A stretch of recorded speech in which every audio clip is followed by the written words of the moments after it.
Alright, let's cut to the noise. These 19-year-old kids, they are not building the next AI tool. They are not trading crypto. They are not even selling courses on how to get rich selling courses. They are helping people to stop watching porn. Yes, you heard that right. In the last 30 days, we made $250,000, so about $250,000. So we have a porn addiction app that helps hundreds of thousands of men around the world quit pornography. And it's like a mobile app, like in the App Store. That's right.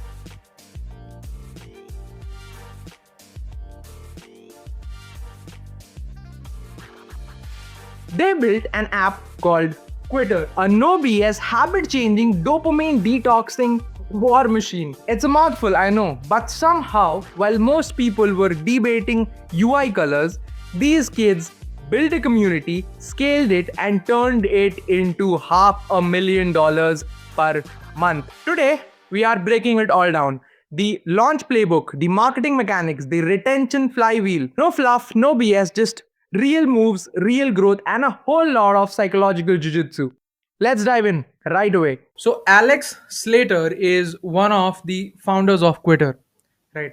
And the vision he had in his mind was more about not pretending to be a solution, but to actually be one. They launched the whole app in 5 months, reached $250,000 MRR. How?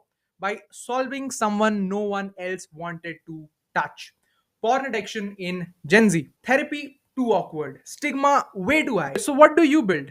You build a private, self driven digital system that understands the psychology of the user better than they understand themselves. So, the problem statement was simple. As we talked about, porn addiction is a rising issue, especially among the Gen Z men. Stigma, lack of anonymity makes the traditional help difficult. So, no therapy. Need for a supportive, self driven, and a discreet digital solution. So, how Alex and his team validated the market was amazing. They went on to Reddit online community, validated the high demand. Users openly shared pain points and desired features, especially on Reddit because it's anonymous. So the app openly shared an onboarding quiz to target user personas early. Specific pain-based marketing validated real emotional behavioral triggers. So these apps weren't built by techies. These were built by marketing guys. And marketing guys understand how to take emotion, how to understand emotion, and how to use it for them. Right. So they did exactly that. This is the Quittr page, right? So once you enter into the Quittr app, you are greeted by 12 to 15 questions like these. You answer these questions and it calculates a score of how severe it is. So no matter what you answer, it shows that it's a severe problem, and it actually helps because like here there are a lot of onboarding pages. Like for example, it talks a lot about how porn is ruining you, ruining your focus, and a lot of other negative shit associated with porn, right? And once you answer everything, go through the manual kind of thing, you get something like this. So, based on your answers, we have built a plan just for you. Now it's time to invest in yourself. It's a hard paywall. They don't give you a free option, it's a completely hard paywall. And the conversion rates are actually crazy. I'll show you later. So let's talk about the MVP build strategy. Firstly, they used Swift, which is an iOS first building platform, and Firebase for backend and storage. We'll talk about this in another video because it's more technical side of it. Used ChatGPT to code beyond their level because, well, welcome to 2025. They didn't waste 3 months designing a perfect product.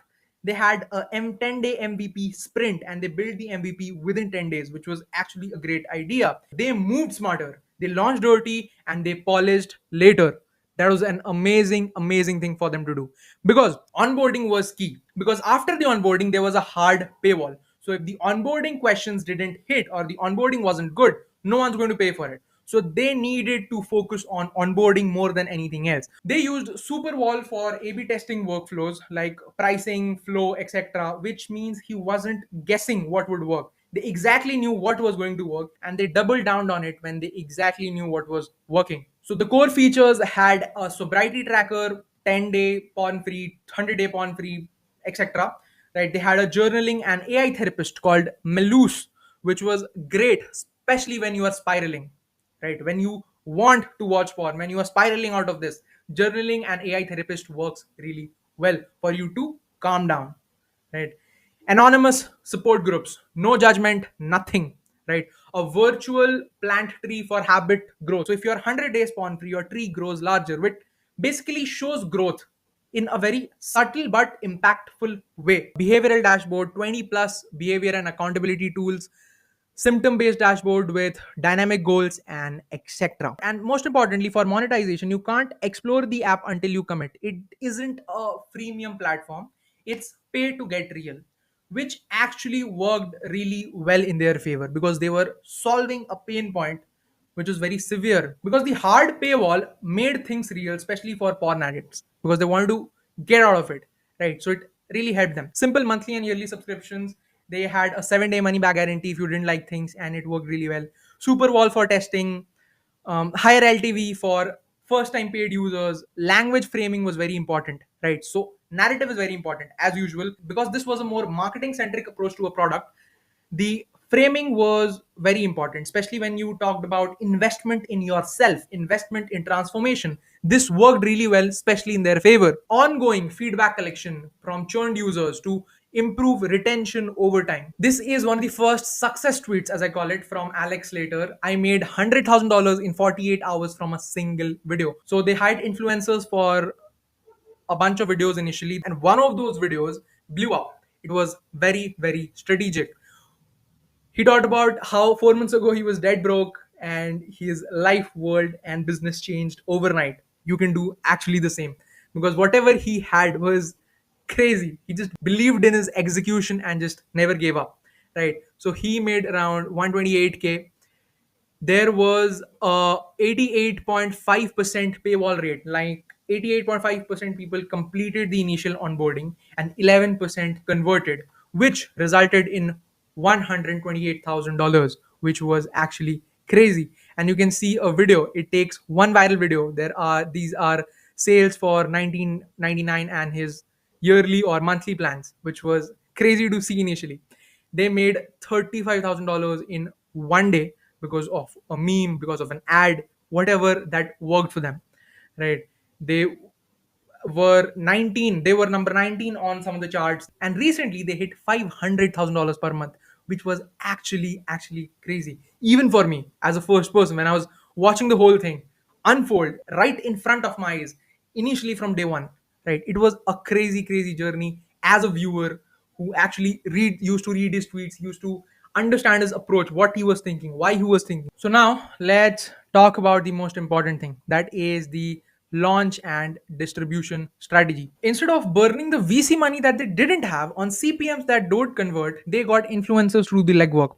Initially, they spent $3,000 on religious and fitness niche micro creators with highly aligned audiences. This resulted in $37,000 in their first month of revenue. Here is an example. It has more than 116K likes and it has more than 2.2 million views, right? And they exactly understood what people want. User generated content, right? Preferred over polished macro influencers. It's low cost and lot more authenticity. This is one of the content on their page, right?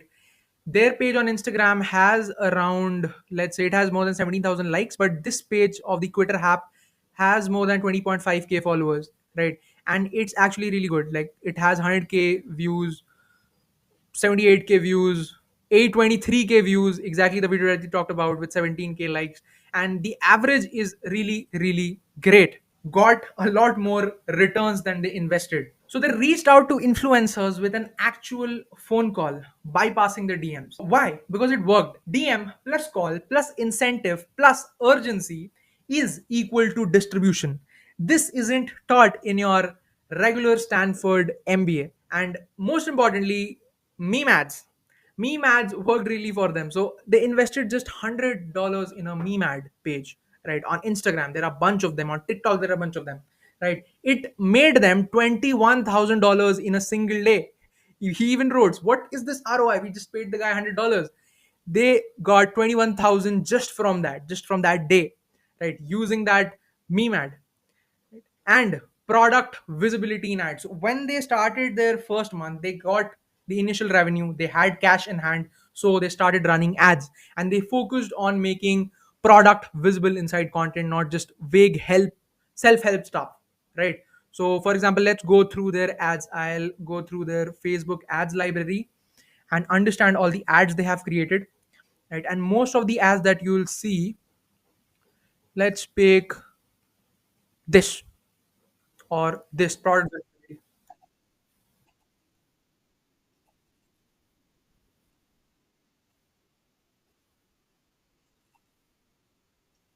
The ad is so simple ad, eye catching hook, product placement, and Quittr app logo and the drop down. And they have so many ads running like this, which is actually giving them real time results because of their strategy. You can check their ads out on Facebook ads library. So continuous ad experimentation, they tested visual formats, angles, tones, any kind of humor, confessional, contrast visuals. It had a lot of different angles for them to understand, and it really worked in their favor. Social proof and testimonial strategies also worked. Shown before the paywall to increased perceived value. Influencer funnels used retargeting, creator generated landing pages to drive higher intent conversions. There are a lot of creators who do that. So this product directly fits into their user persona and it actually helped them. Super wall paywall personalization. So they combined onboarding data with user intent to dynamically present subscription tiers. And the community and retention also worked really well in their favor. So they had a lot of anonymous like this. I had started to dread having sex with my girlfriend because I was so anxious all the time. Anonymous story. Again, another anonymous story. Help them. Streaks, leaderboards, right? 100 days without porn. And you guys say it is possible. Beautiful stories, motivate individuals, help them understand the path they are in and why it is important. Journaling feedback loops, right? You can read it out. In-app milestones, built-in progress visualization to reduce churn, and survey post cancellation. So if someone cancels, they understand why they cancels. They have very specific questions for them to ask why you cancelled, what was exactly that you don't like it. So they got all the information of why the user left. They can use it to reduce churn in the future. And this is exactly what makes Quittr a crazy and a genius idea, genius execution, and whatever they did was brilliant. So yeah, no flashy AI, no fancy tech stack, just a problem everyone is too embarrassed to talk about, and a product that everyone actually needs. That's exactly what Quittr got right. They understood the psychology, they nailed the distributions, and they didn't waste their 6 months planning the perfect version.